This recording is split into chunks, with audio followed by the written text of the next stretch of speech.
Ladies and gentlemen, live from Ruston, Louisiana, it's podcast. You like that, do you?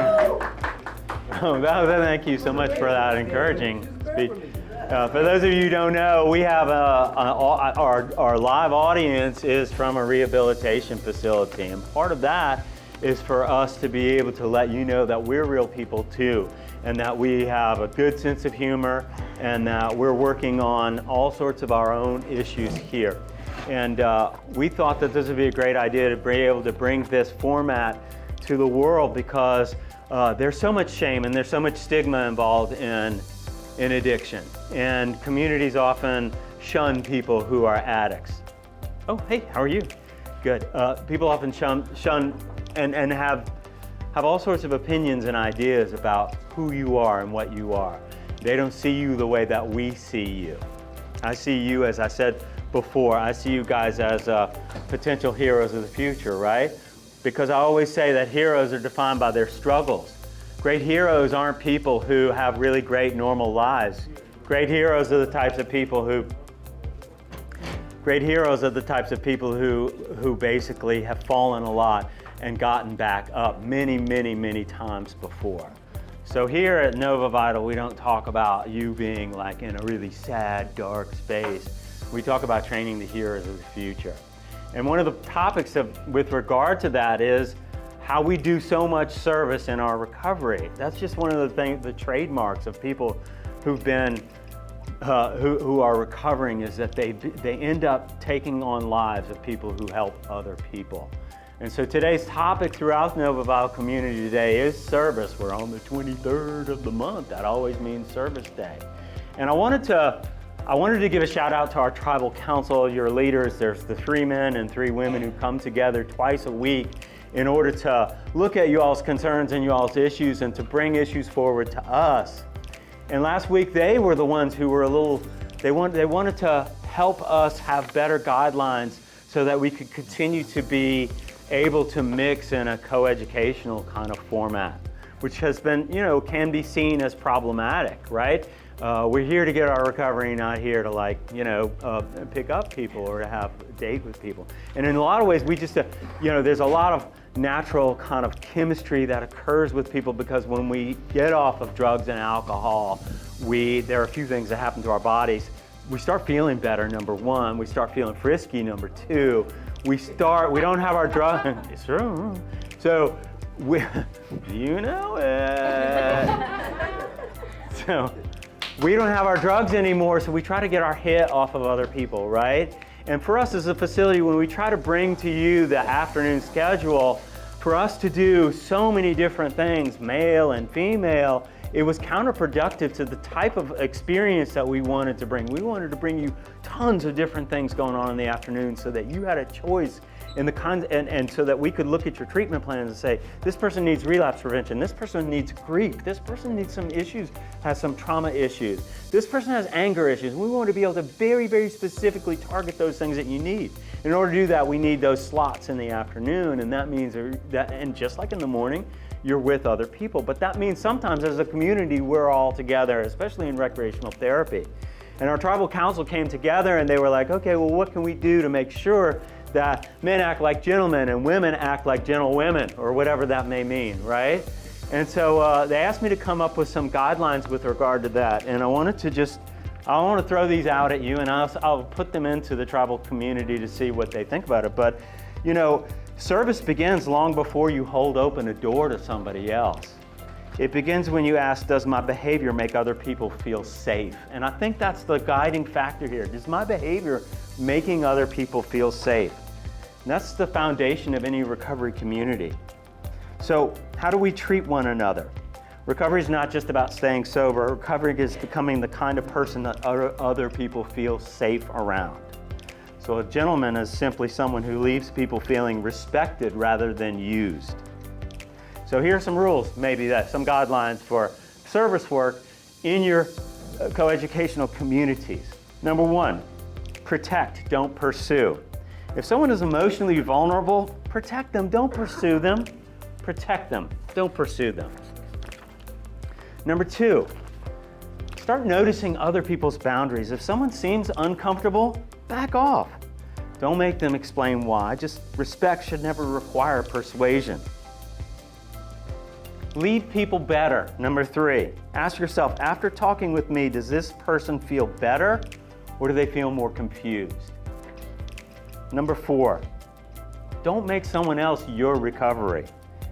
There's no one here is responsible for fixing your loneliness. Your recovery belongs to you. Number 5, I hear a lot of like, yeah, over there, okay. Number 5, be interested in other people. Just be interested, not impressive. Don't perform, yeah, right? You see that, yeah, right? Don't flirt to get attention. Just be genuinely interested in getting to know another human being. Number 6, compliment character, not appearance. Instead of you're beautiful, try I really admire how kind you've been. Things like that. Or I notice how hard you're working. I notice you're struggling. Recovery grows from values, not attraction. Number 7, if it must be hidden, it probably doesn't belong. Secret meetings, passing notes, sneaking around. You know, true recovery grows in the light, not in the darkness. I have been in the darkness for so long, I am waiting for the light to shine. Oh, you didn't know that, did you? All right, number 8, don't awaken what somebody isn't ready for. Many people here are healing from abuse. A lot of people have had trauma, domestic violence issues, loneliness. Attention itself can become confusing for them. They may act like they want that, but it may not be helping them very much. So be careful with another person's heart. Just be careful with their hearts. 9, every woman is someone's daughter. And every man is someone's son. Amen. Treat people the way you'd want someone treating your own child. Amen. All right, number 10.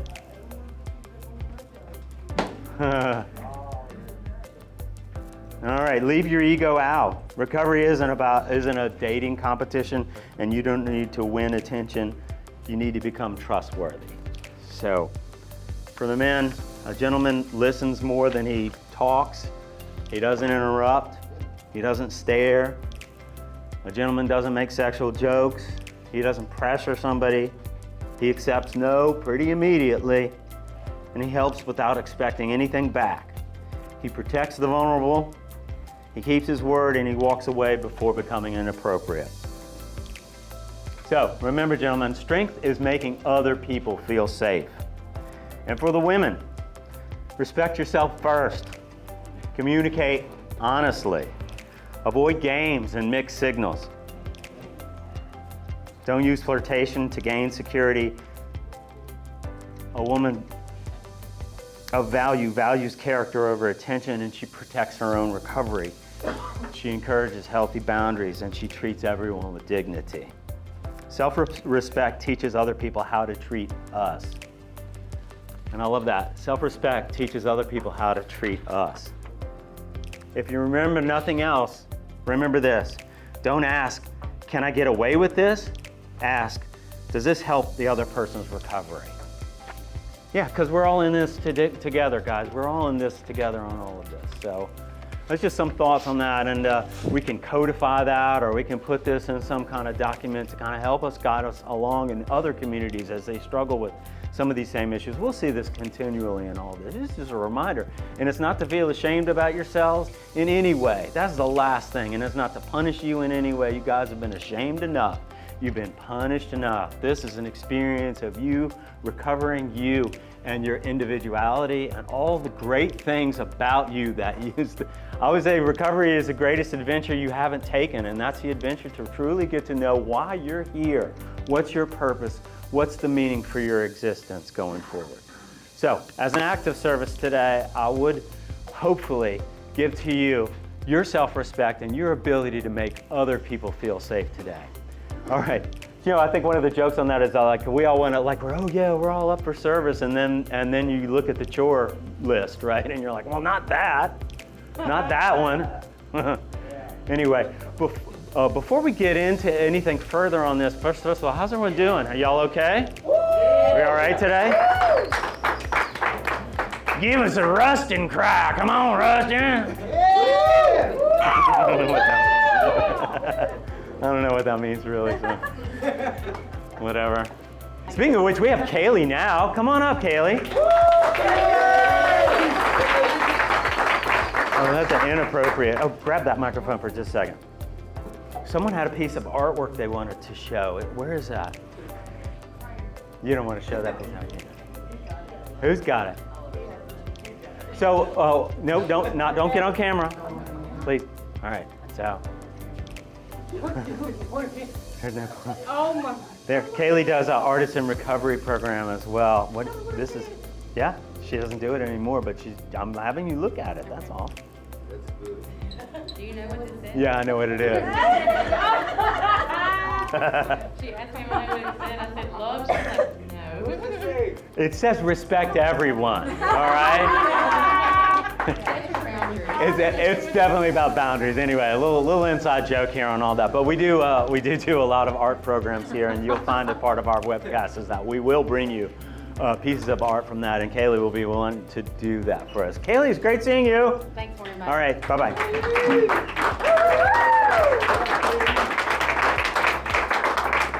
We have a very special guest today. We don't get a chance to see Brooks a lot lately because Brooks has been off in Natchitoches helping us open up our new facility, which has been licensed as of today.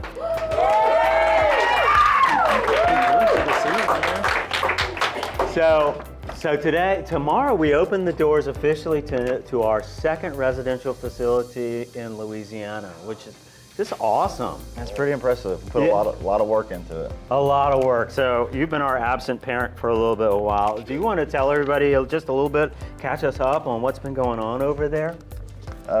Natchitoches is it's a new facility that we're opening, obviously in Natchitoches. It's about the same size as this. We started the project in December of last year, and we redid the whole building, and it's phenomenal. Okay, so I've seen this building, and we feel like the redheaded stepchildren right now. Because it's gorgeous, right? I kind of do too. Yeah, no, it's all right. You'll be back here. We're about to have a whole new project here, and we'll be upgrading this facility as well, but no talk about that right now. We can't say anything publicly, you know that, so we don't, right?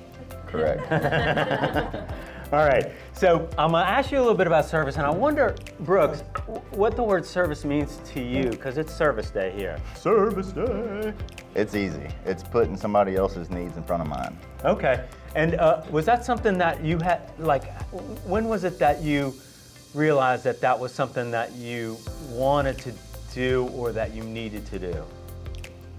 When it was given to me in rehab. Oh, okay, so you felt like that was a theme that was at rehab. I think it was definitely something I wasn't completely and thoroughly aware of with regard to that. There's a science behind volunteerism, Brooks. Okay. And it basically says the more you volunteer, the better you feel about yourself. It's like gratitude. There's a science behind that.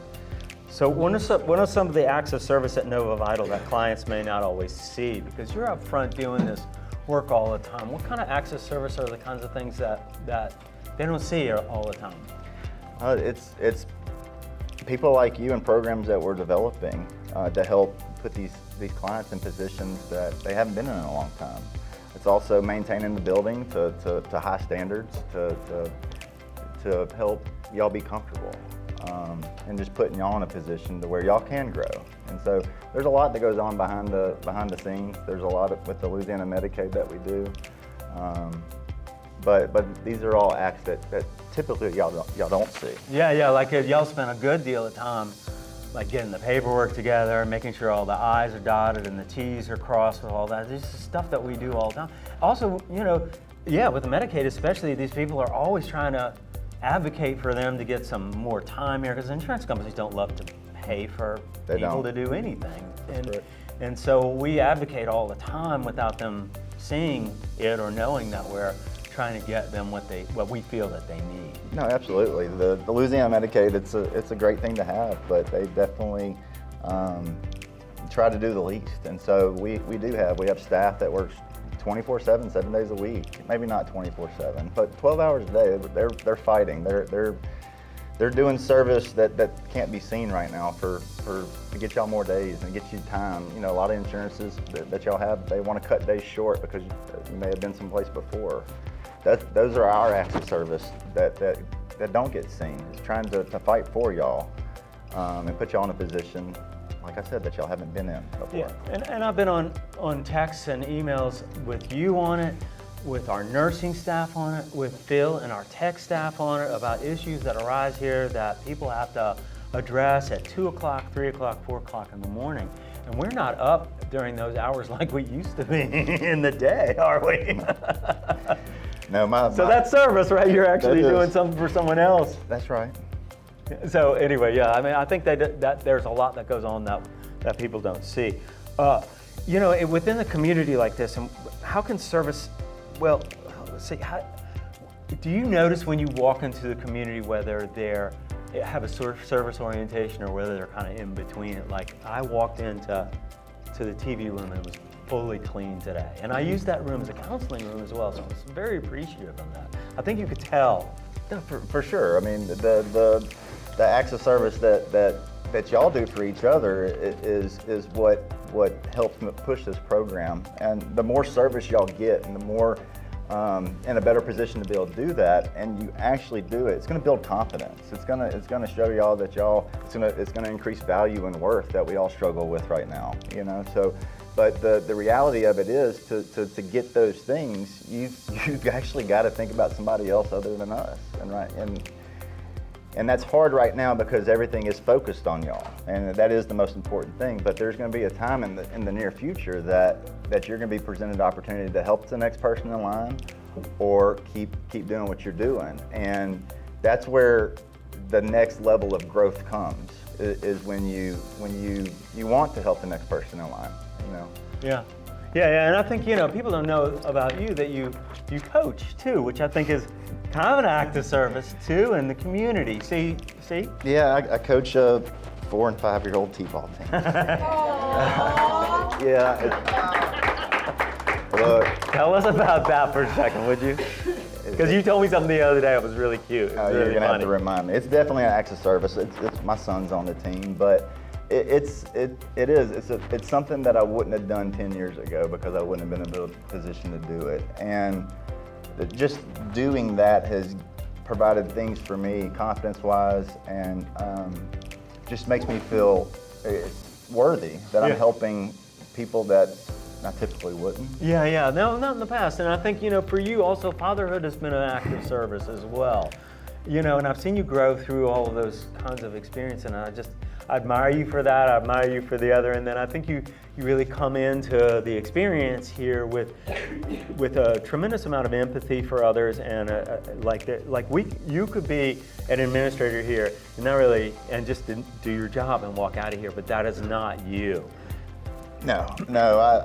Recovery to me is very important. It changed my life, but the way it is up here is I've watched this place evolve into what it is. I started here as a tech, and then got into counseling, and then got up front, and it's opportunity that I shouldn't have based off of my 20s. You know.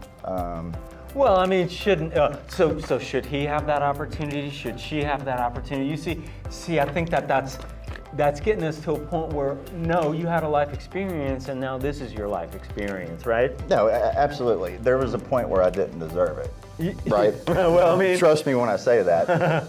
but put me on the road where I am now.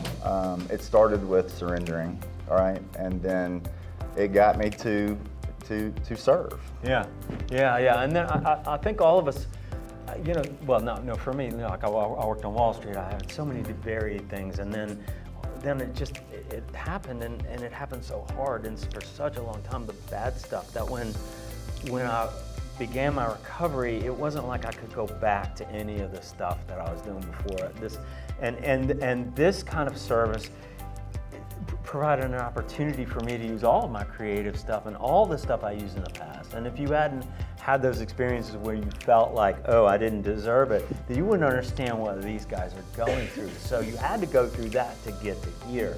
No, spot on. Part of my story now, and telling y'all that is it's going to make y'all maybe feel some type of way. But the greatest part of my life is being an addict, right? Through all the years of struggle and whatnot, it was qualifying me for something greater. No, that's a beautiful way of putting it, qualifying for you. I don't know if we could put it any better than that.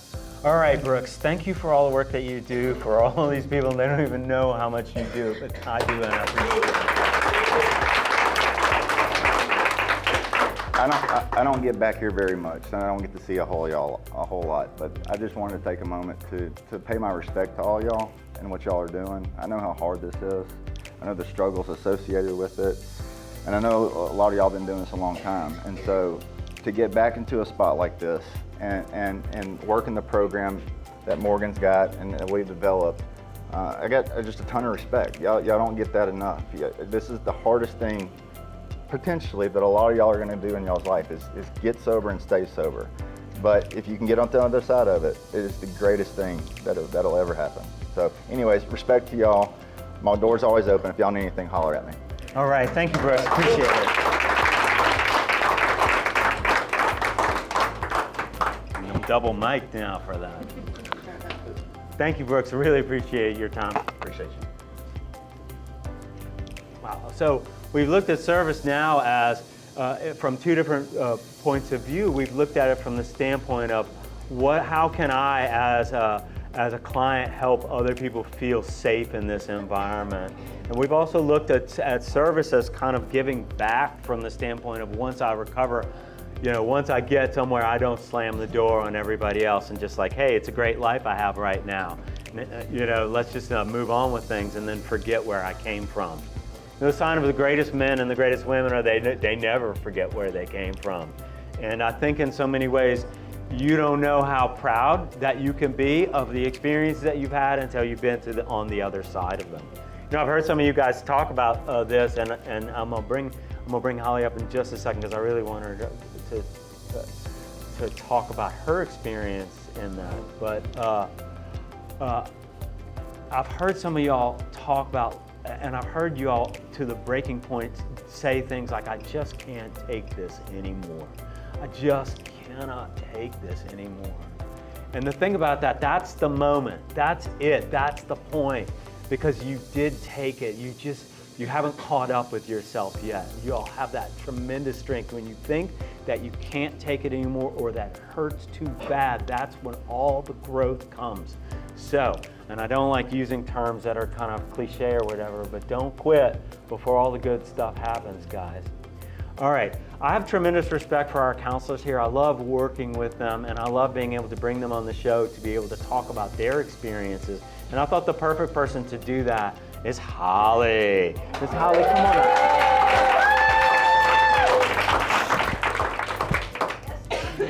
Randy, where's?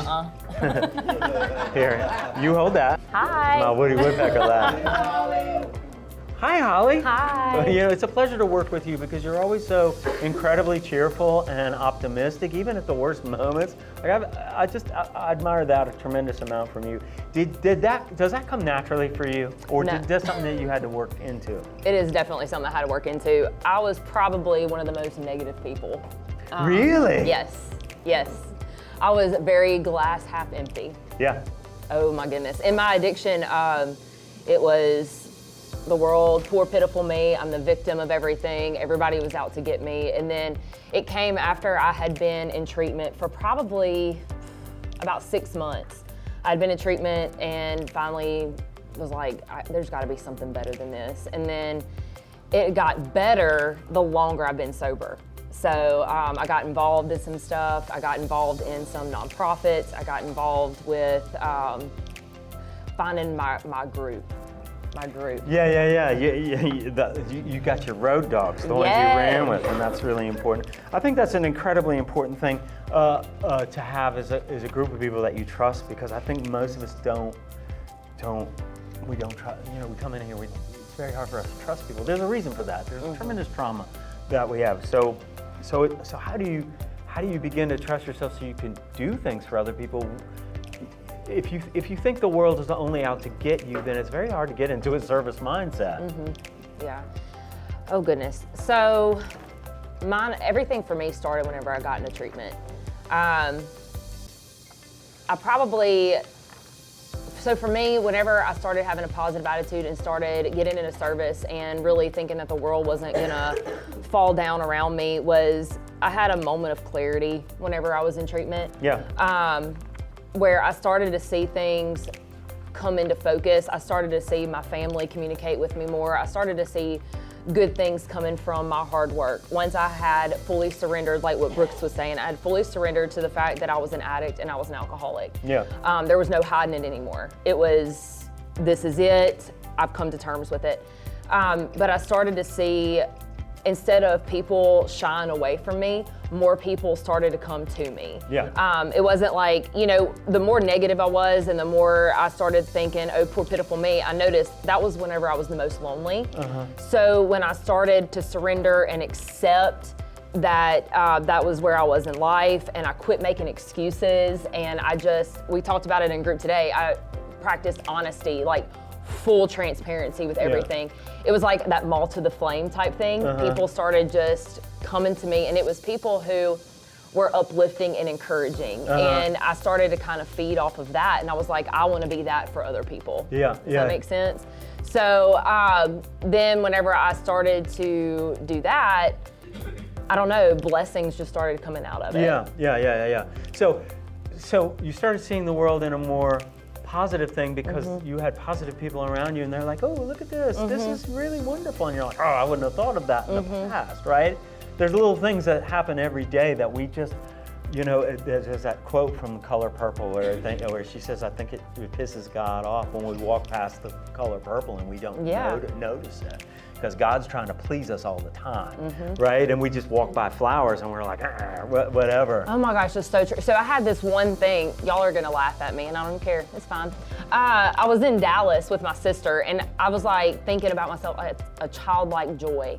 And we were staying at this hotel, she was doing this conference, and I was walking around Dallas all by myself, and I saw a bird bathing in a bird bath. I know that sounds so silly to probably a lot of y'all that are like, this girl, but I was thinking, how many times have I walked past something just as beautiful and as natural as that? Yeah. And taken that for granted. Yeah. Because I'm always waiting for that big thing.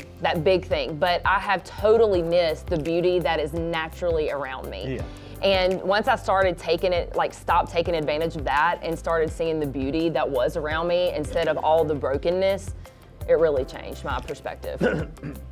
We live in a beautiful kind of area right here too, where you drive to work and there's just hills and it's very green around it. And I'm a city boy. I was raised in New Orleans, and I lived in New York City for 12 years, right? So concrete has been the thing, and to be able to live here and to be able to kind of breathe and see that, I'm always like, connecting to nature has been one of the most important things in my recovery and all that. And I love doing our Nature Day because that's an act of service for me to kind of pass that part on. So how does, can I tell you another story real quick, honey? This is funny. I used to work, when I write books. I don't know if you all know that I write books, but I write novels, and at one point I was just trying to write a novel, and I just wanted a job. I didn't want a career, and I was always after career. So it was worse than that. It was real bad. I worked at Lowe's for a while, and I was in whatever. I know, you can imagine me. I got my red vest, I'm sorry. So, yeah, I was stocking shelves and I was ducking customers all the time. Talk about customer service. I was like, ugh. I was not in a good mood. I was not the one, right? And and this is New Orleans, right? This is New Orleans in the summertime. And they'd be like, okay, all Lowe's employees go to the parking lot to bring carts back or whatever, like shopping carts. You'd have to go out to this vast parking lot and go to the very edge of it and bring all of these carts back. And I'd be like, and your manager would be looking to see whether you were going out there with everybody else. You're supposed to be. And so we'd march out there to do that stuff. And it was so hot and I hated it so bad.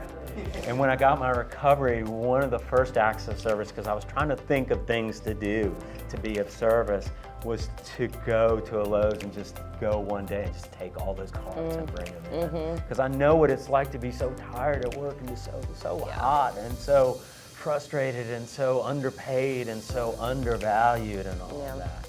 So I always just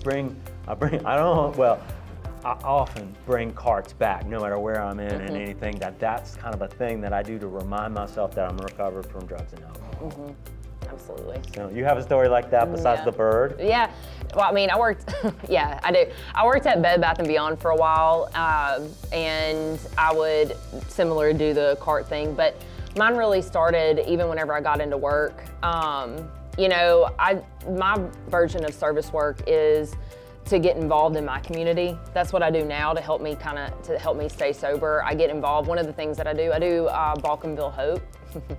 Balkanville needs a lot of hope. I want to let you know. Shout out to Balkanville. Yes. Anyone here from Balkanville? Yeah. No, but we've been there. I know. Oh, God. Look, I'd be lying to say if I didn't frequent that area, but now it's nice to get back into that area. That's not like a people, places, and things. No. They're very familiar with me in both sides of that. Addict and sober. Yeah. So I really don't have any stories of that really in my, before I got sober, but now it's more of doing the Balkanville Hope.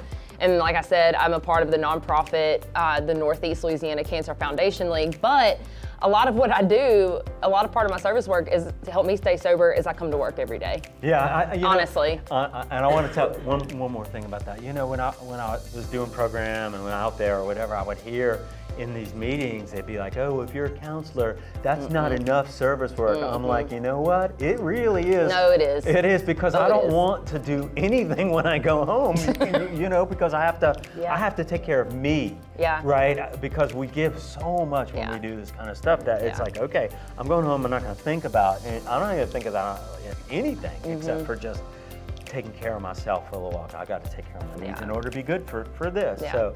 No, this is definitely a big part of my service is coming to work every day. Full transparency, I choose to work. My husband and I have a company, and it could be easy for me to stay home, but I choose to come to work every single day. It is what helps me stay sober. It is my community. I call my group my family because that's what we feel like in my group room. Is I try to bring that in there because I want them to know what I know. Yeah, and to have a family, many of us don't have the kinds of families that were supportive, and to be able to create that's what we're like here. Even at our worst, it's been a real tough few weeks when Natchitoches has been opening. We've had very few resources. It's just been real hard. And yet, and even at our worst, when we're getting real tight and getting snippy or whatever, we're still family here. Yeah. And I think if we'd ever lost that, we wouldn't be effective at being able to deal with them. I don't think I really need this anymore. A lot of questions on that, so I'll sign that for somebody later. Yeah. Just joking. By the way, no hating emails from or whatever, I don't know, from Balkanville. We're just joking. It's just jokes. It's all right. We love you. No, I do. I do. I know you do. I do. You got hope in Balkanville. Yeah. It's good. It's a good thing. It's good. No, it really is. Any final words? Any suggestions to them about how maybe to develop the service aspect of their personality, which if they're having trouble with that? So my advice is, the only words that come to mind is be for somebody else what you wish you would have had. Be of help to somebody, listen to them, respect their boundaries, kind of like what we started off with at the beginning when you were talking about respecting the boundaries. Be for somebody else what you wish you would have had. Don't go through this mentality of, well, I'll just leave that for somebody else. Somebody more qualified can take care of that or whatever. Change doesn't happen if you don't do anything about it. Practice service, even if it's, given an affirmation like, hey, I see you doing better than you were yesterday. You woke up on time, great job. That is to me an act of service, is being kind. Yeah. Just being kind. Yeah. And we need Simple that. as that, So yeah. I'm going to give you a side hug. I love you very much. Love y'all. Really, you make coming to work great. Thank you for that. I do see, I take your microphone off if you don't mind. sorry. That's all right. Give it to Kelly for a Sorry. second, because I do see Kelly over there. One of our regulars is here. I thought I'll bring her up here for a second. Come on, Kelly. We're talking about service, and here's, if you just throw that on, you know what to do with this. See that? See that clip?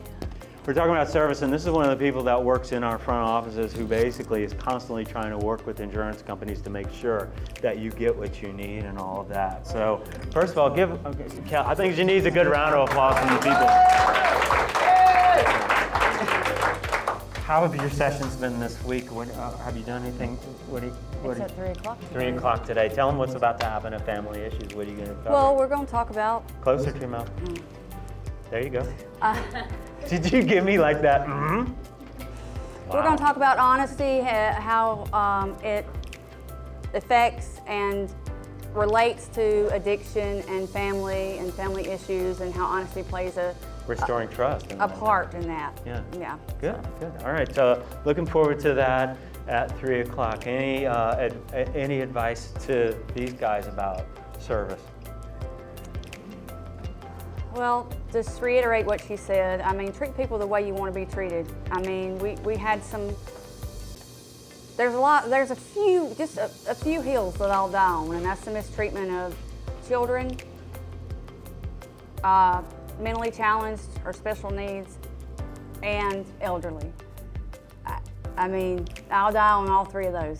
And you know, we have some of that going on here. We have some of those people that fall into that middle category that are struggling, whether it's a mental capacity or just super emotionally, and we've got some people that, this has just happened over the weekend, is what I'm saying. So some of it was brought to my attention, some of the people that were pointed out I talked to, and you know, but there were some that weren't pointed out, and I still had some, I still had some reports given to me about the mistreatment of some of these people who are struggling a little more, whether it's psych or just they're not right yet, and you know, just in their thinking process because of their addiction. So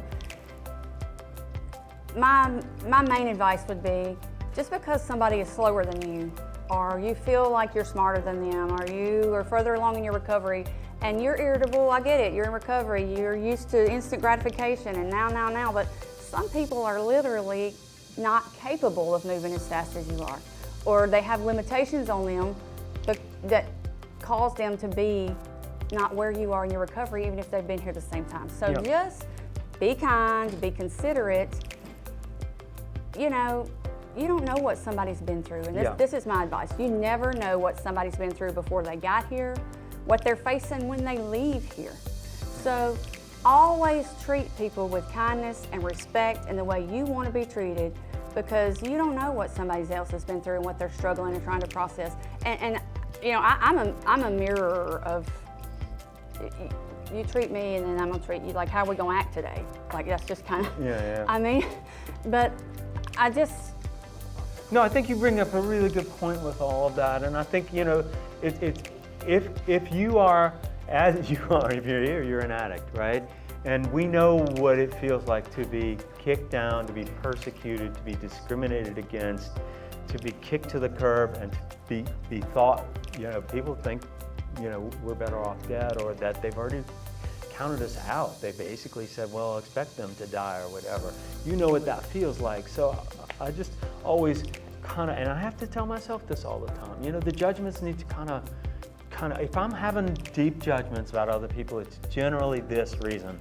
It's because I'm being hard, like it means that I'm hard on myself. And if I was more self-compassionate, I wouldn't be so hard on other people. And I think that's true for us, right? I don't think people like wake up and, oh, I want to be mean to everybody else. Right, I think there's that. And also just remember, whatever somebody else has gone through, you know what it's like to be discriminated against. You know what it's like to be hurt and to be thought of as less than or stupid or whatever it is.